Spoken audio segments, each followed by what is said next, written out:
до края на 20 век никой никога не е поемал отговорност за себе си, защото се е живял родово.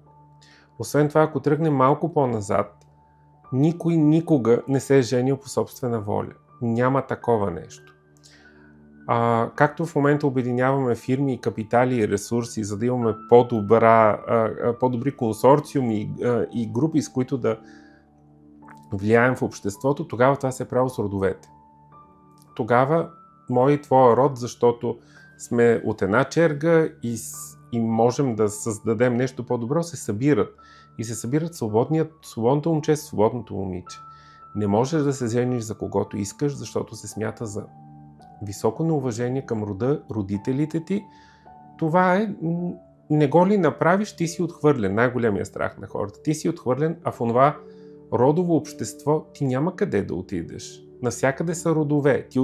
Както тези, които са от моето поколение, знаят бабите как питаха през последните 20 години на 20 век, ти чий си, за да знаят от кой род си. И вече тогава е наясно кой си, а другите бяха пришълци. Като пришълците бяха хора, на които не може да се разчита. И оттам нататък... Даже не само на такова местно ниво, дори в историята династичния брак е нещо, което може да предотврати война. Точно така. Няма любов. И оттам нататък никой не е поемал отговорност за себе си, защото ти принадлежиш на рода. Та има и позитиви и негативи. Родът също ще се погрижи за теб. В смисъл, родът ще се погрижи да имаш къща, да имаш сестра, да имаш пари, но трябва да служиш на родовите закони. Това означава да се създадат потомци, да ги отглеждате и в нито един момент няма отговорност за себе си. Идва Втората световна война, сменя се енергийната парадигма и хората полудяват. Хората не знаят какво да правят. Жените започват да компенсират за 50 години един блокирал период от 1000 години назад, в които те са били предмети и разплодни инструменти. Изведнъж те наваксват нещо, което им е било забранено 1000 години. Стават самостоятелни, не се женят, стават шефки, управляват компании, но при мъжете това не се случва. Продължава да си седи здрав, прав, корав и продължава идеята за емоционалната свързаност с семейството, жената и децата да бъде неразвита. Освен това, все още в съвременното ни общество и днес нито един мъж не е поздравен, че е баща и съпруг. Но за жената това е свръхгордост, с която първо се казва тя е жена и съпруга, като това е изключителна гордост и социална реализация за жената. А за мъжа е престиж. Това е голямата разлика. Имаш ли жена и деца? Още по-добре за твоя социален образ, особено ако си политик. Но за жената, каквото и да изрежда, имам 100 фирми, милионерка съм, имам къщи, питате колко деца имаш, мъжът ти къде е?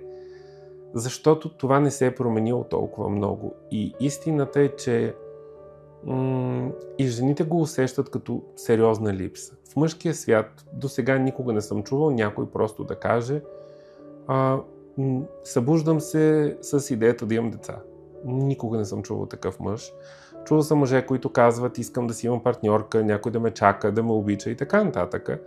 Но точно за мъж, както жена се събужда и казва готова съм за майка, тръгвам. При мъжете това го няма. Затова тук се получава и свръхотговорността към жените. Все още семейството и партньорството се базират на жените. На компромисността им, на способността да са мултифункционални, да тъкат на много станове и затова аз виждам, защото някъде в 30-те години, като наблюдавах мъжете и жените, имаха една и съща динамика. Но сега в 40-те години виждам, че тази динамика много се променя в полза на мъжете. И това младите жени може и да не го знаят, но след това то се променя. Някак си не случайно жената и по-рано съзрява от мъжа. Тя е по-атрактивният пол до 30-та година. За да може именно тя с младостта си да предаде живота и да се продължи нататък. Защото женската енергия е грижовна, обемаща тук и сега. Някак си тук и сега. Доколкото мъжката енергия е пробивна и напред. Тя е напред. Смисъл, това често се вижда и при децата, които са възпитани само от майка или само от баща. Децата, които са възпитани само от майка, са много уплашени. Това са обгрижени, дебели деца, на които винаги им се пипа в вратлето дали са потни и майката постоянно проверява дали са яли. Доколкото децата, отглеждани примерно само от баща, са много по-смели, много по-самостоятелни. Това са деца, които примерно на 6 могат да си направят омлет. Деца, които не се страхуват да пробват да карат колело и така нататък. Просто е различна енергията и води по различен начин. Затова наистина идеалният вариант е майка и баща, за да можеш тук и сега в дома да си обгрижен, но да имаш и посока, който ти яде навън. Да, все пак някакъв баланс се постига. И двамата родители дават нещо, допринасят нещо. Ако са достатъчно зрели. Така е. Какви са механизмите, по които можем да пораснем, така да го кажа, но когато вече сме големи? Да, чрез самоосъзнаване и чрез решение да го направиш. Затова аз казвам на хората, че се гордея с моят метод, защото той е съвкупност от всичко това, през което съм преминал и съм бил. И всеки един метод, до който съм се докоснал, съм видял, че той е минавал през 3D комерциалната гледна точка. Каква е 3D комерциалната гледна точка? Да ти кажа полуистина и да ти дам бомбонче накрая, за да си доволна. Като в астрологията. Начинът, по който аз тълкувам астрологията, е съвсем различен от този, в който ще ти кажат: о, ти си зодиовен, смела, борбена и така нататък. Колко овни не са смели и борбени. Тоест, всичко се тълкува през една фалшива призма на позитивизъм, за да може да се продаде. И при констелациите, примерно, го виждам, работата с енергия, те станаха супер популярни в момента. В момента, в който ти кажеш на представителя в каква роля влиза, той директно влиза в тази роля. Оттам нататък, това обаче дава една рамка на позитивизъм и на възможност да регулираш това, което се случва, за да не се шокират хората. И тъй като при мен това е махнато, хората се шокират много. И те се шокират от елементарни неща за себе си. Свръхелементарни. Защото не се познават. Защото не се познават и защото не искат да се познават и защото не искат да се замислят за себе си, защото замислиш ли се за едно нещо, те ще започват да се навързват нещата. А когато ти сляпо твърдиш, пък ние имаме в този, как се казва, в този вариант, в който ние живеем между двете крайности, между ден и нощ, между майка и баща, мъжко, женско, ние имаме държава и църква. Те също доста добре са те възпитали от рода. Никога не обсъждай родителите си, това е богохулство. За мъртвите какво знаеме? Или хубаво, или нищо. И те затова хората идват при мен, за да разберем, че при мъртвите, при старите поколения в родовата система е само мазало. И когато обаче това в един момент се е установило, не, това е за абсолютно всички става въпрос. Само ще дам примера. Хората не се познават, женят се, нямат сексуален опит, трябва да започнат веднага да имат деца.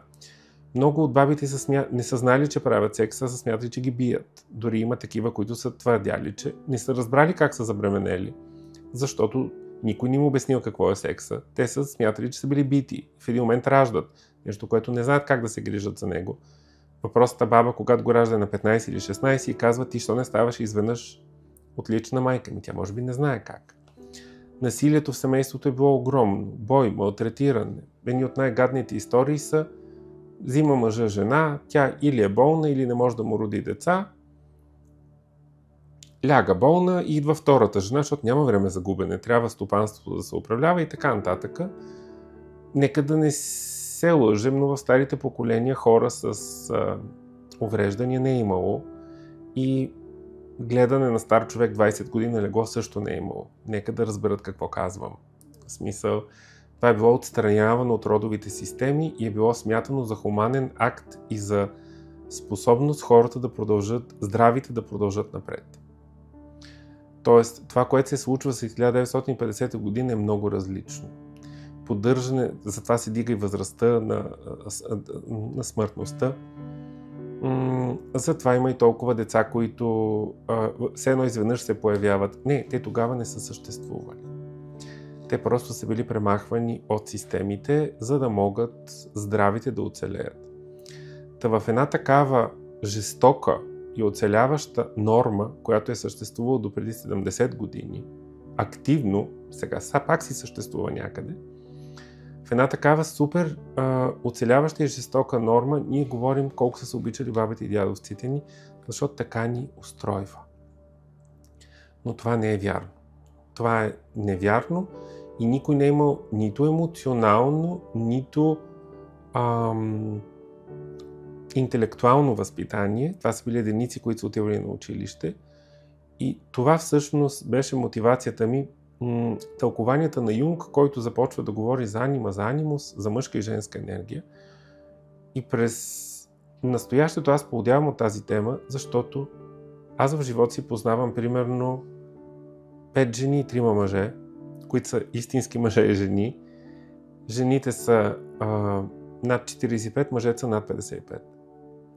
Никога в живота си не съм виждал мъж и жена на 30. Това са обикновено някакви инфантилни форми на нещо.